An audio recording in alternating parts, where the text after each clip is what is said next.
Everybody's sitting here saying we need trees, we need a change when it comes to our cost structure.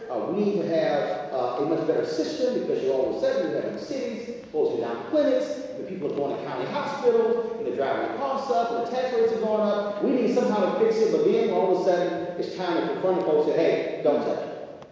Which I believe is one of the reasons why our Social Security system is on the verge of being bankrupt, because we don't want to confront it. We say, hey, next Congress you got to do it, I'm not touching it. Talking about immigration, hey, don't touch it, next group. So what we do is we pass this thing down the line, and then all of a sudden no one ever confronts the difficult issues that result from the problem. And we see the same thing, I think, with healthcare. So all of a sudden, healthcare is passed. Before I get to the past part, let me ask this audience. And be honest, and if you can't sit here and say who you voted for, because you don't want anybody to know, that's fine. But I'm very curious, and I've asked this question all across the country, and I've definitely asked this question when I've spoken to predominantly black audiences, people who were supportive of President Obama. And I'm curious to know how many folks here supported the president in his campaign. Just raise your hand. Okay, I got you.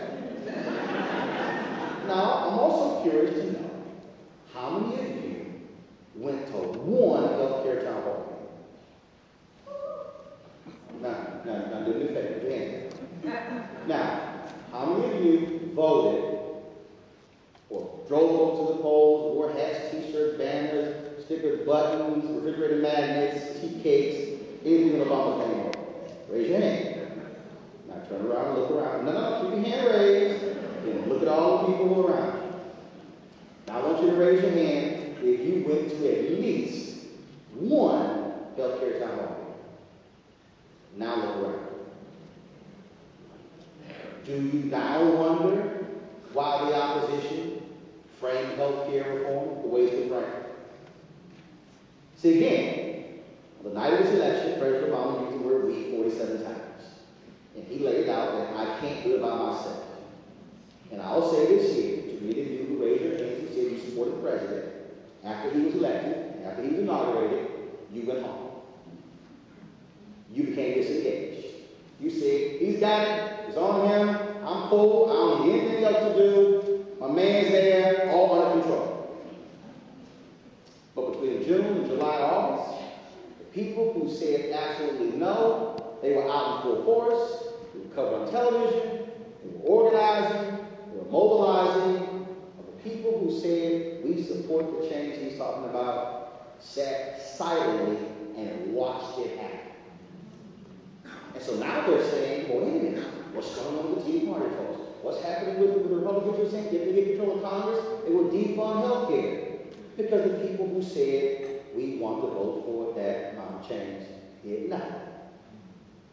That's one of the fundamental issues that we have in this country, that we sat here and we assumed that election day was the end of a process, when in fact it was the beginning.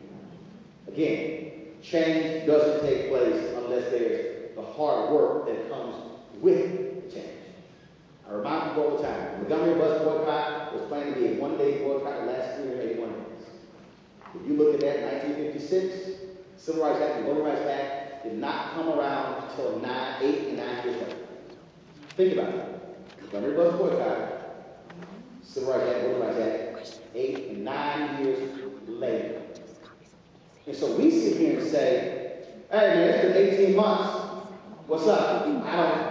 That's why I really didn't understand. And everybody talked about the sister who was at the town hall meeting, when she asked the president, everyone was saying, see that? She spoke for all the people on this issue. I had an issue when somebody stood up and said, Mr. President, I got a job, my husband got a job, both of our kids in private school, but I don't see a real change. I'm sorry, you're fired. Your kids still in private school, you and your husband still have your job. I'm just saying you need to shut the hell up.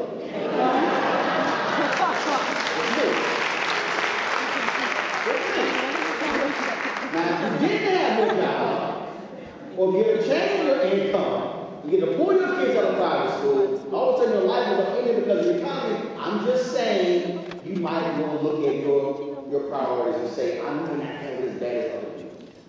But again, that's what we see in terms of we have folks who are sitting here saying we need to see massive changes in 12, 15, 18 months to somehow think it's real. There are people who are angry right now because most of the healthcare reform stuff won't kick in until 2014, 2017. They're saying that's too late. Well, here we are right now. FDR did not introduce Social Security until the third year of the New Deal. If you go back and look at all of the news stories and the speeches on Social Security, it mirrors the current conversation. They said the exact same thing.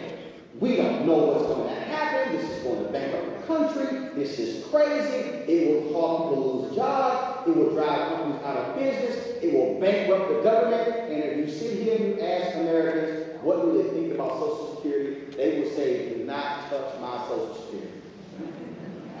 That's why I thought it was amazing to watch we call them in our church, seasoned saints.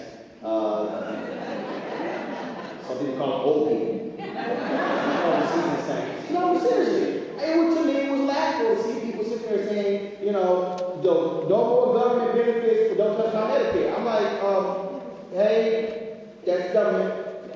It was amazing watching that. And so again, when you look at Social Security, then, and you look at now, we're sitting here saying, what would we do without Social Security? And so the reality when it comes to healthcare is, everybody, and I keep getting questioned, will costs go down? Will we see further expansion? Will it cover everyone down the road? Are we going to see better healthcare? Are we going to see better results? Here's the answer real short. We don't know. We don't. We simply don't know because you don't have anything to measure it by because it hasn't been fully enacted. Now, looking forward, the problem that we have is it's been signed into law. But if anybody who understands Congress, they will realize that the way Congress impacts anything is they say, oh, it's been signed. We simply won't fund it. That's going to be the real question in terms of what happens in the next Congress. What happens come January? Whoever's in control, because understand, Democrats have a 78 vote margin in the House, but it passed by 2 votes. And so if the Democrats' majority shrinks, let's say they have a 15 vote margin, they are still in the majority, but it stands a good chance that what they want to get passed will not get passed. If the Republicans take control of the House and or the Senate, you are likely to see them move legislation forward where they say we are not going to fund health care. So what's then going to happen? President Obama will then veto the bill. They likely will not have the 2/3 to override the president's veto. So what's going to happen is it won't be funded. As long as Congress says we will not fund it, as long as he vetoes it, we're now at a standstill. And so what's then going to happen is you're likely going to have to see Americans decide, are we going to be sit here at a standstill and allow political leaders to face off, or will the average American then say, we have to get engaged and break this impasse, because there's going to be an impasse. It is going to happen. Even if the Democrats maintain the majorities, understand, Congressman John Connors told me this 10 years ago. He said, Roland, Democrats, even when we have a majority, we don't have a majority. Yeah. He said, have a majority, we need 250. He said, hold on a second. We start every issue with 164 votes. He said, we have Black Caucus, Hispanic Caucus, the Blue Dogs, we have the rural Democrats. He said, we have the far left liberals. We have certain, he said, we have so many constituencies within our own party.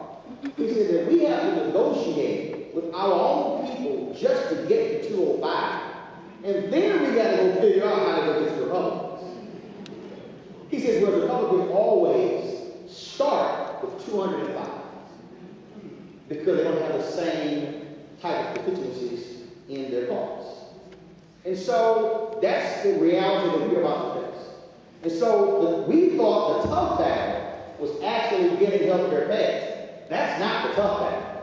The tough battle will actually take place over the next 6 to 8 years, and that is, will Congress actually fund the initiatives that will then lead us down the path of whether or not we can then answer some of those questions. Can we actually reduce costs? Can we actually help more people? Can we actually treat more people?